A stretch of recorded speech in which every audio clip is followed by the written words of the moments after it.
Hi everyone, it's me, Tim. Today I want to talk about PAX 2024. Yes, I went to PAX here in Seattle over the Labor Day weekend. Super fun, and I want to kind of talk about it. Now, I've been to a half a dozen PAX conferences before. I've been to this one, which sometimes I think is called PAX West or PAX Prime. I just call it PAX. It's like what I did with Fallout. The first one is just Fallout. All the rest of them have numbers, all the way up to 76. But to me, PAX is PAX Seattle. I've been to PAX East in Boston.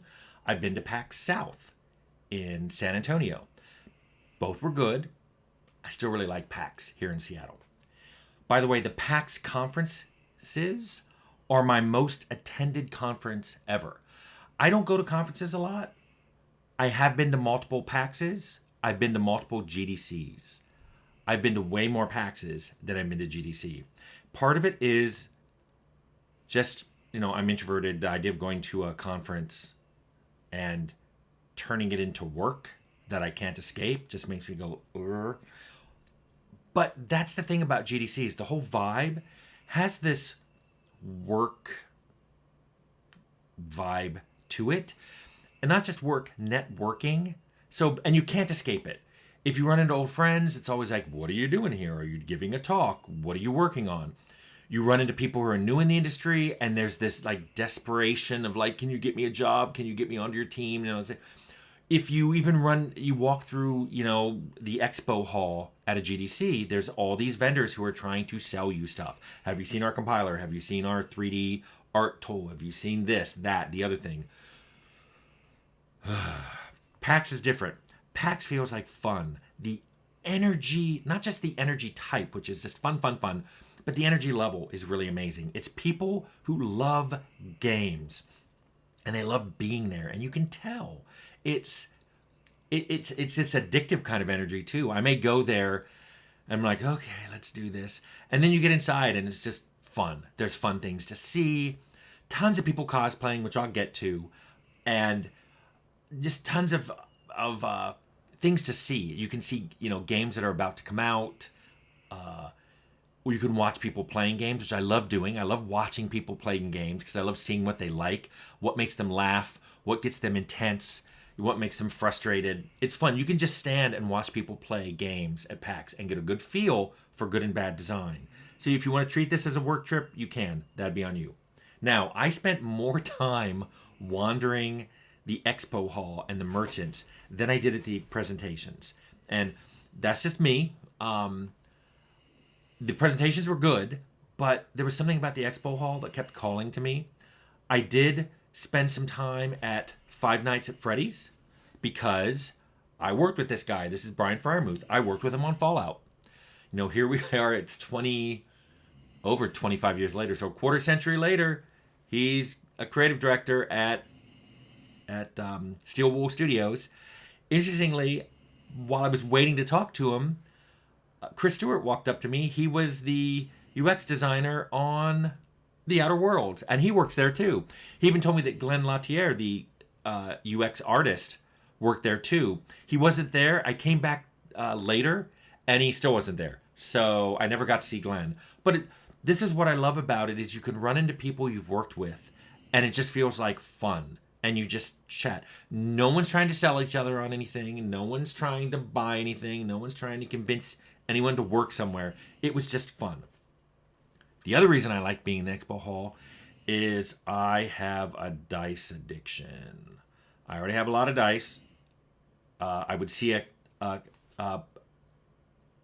exhibit like this, and I'd stop in my tracks.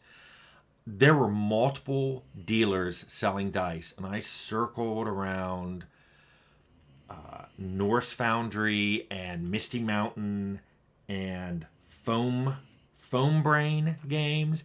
They had so many dice. I almost got these steampunk dice.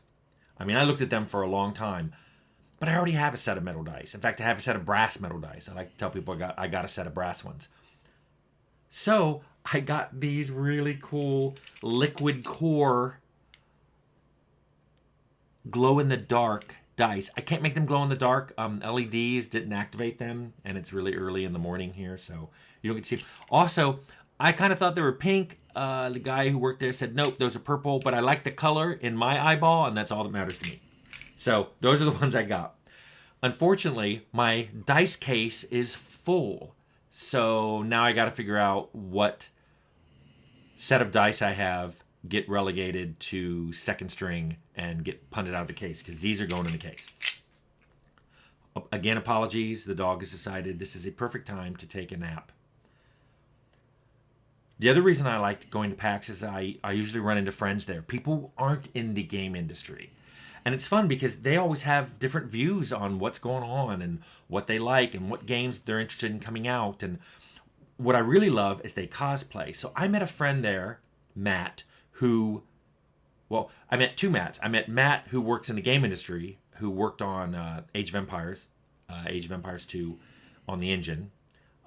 We chat, we had lunch. We talk like old friends, and I've known him for like a year.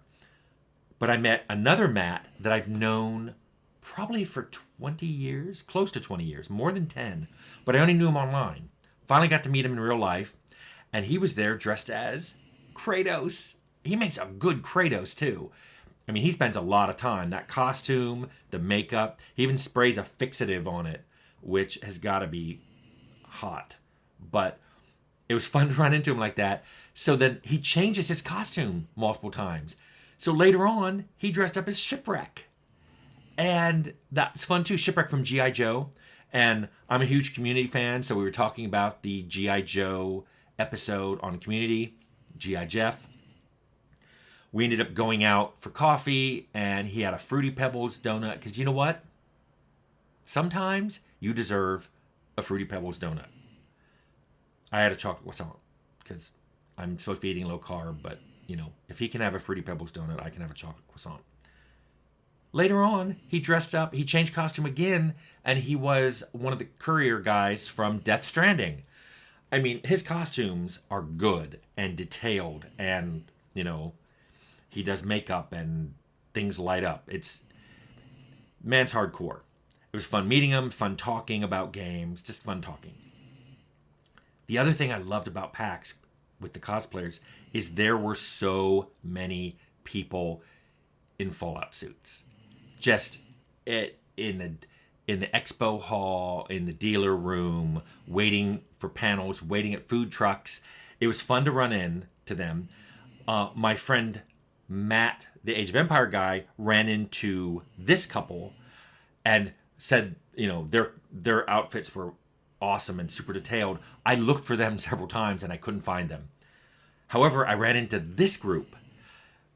4 people and a baby. Really amazing Fallout suits. Really well detailed. Really well fitting.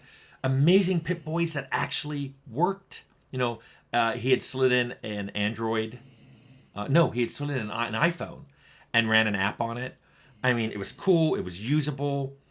I was impressed. Even the baby had a bandolier of ammo dangling off of the carrier. Perfect. Everybody in that group, including the baby, was ready for the wasteland. I loved it. I stopped them when I saw them, and I asked if I could get a picture, and my friend Matt, Age of Empire Matt, took the picture, and it was awesome. I don't think I told anybody I ran into who I was, because I wanted, the moment was about them, and I loved the costumes. So if any of them were watching, I loved your costume, and I sent some of the pictures on to the original Fallout lead artist, Leonard Borsky, so he could see them, and he loved them too. Anyway, that was my PAX. I had a fun time. I love going to places like that as just a fan. I did run into a few people who recognized me from this channel. Not a lot, and that was nice. I went to a few presentations. Like I said, I bought the dice and basically just had a fun time. And now that I live in this area, it is trivial for me to attend PAX. So probably going there again every year. Anyway, hope you like this little view into PAX 2024.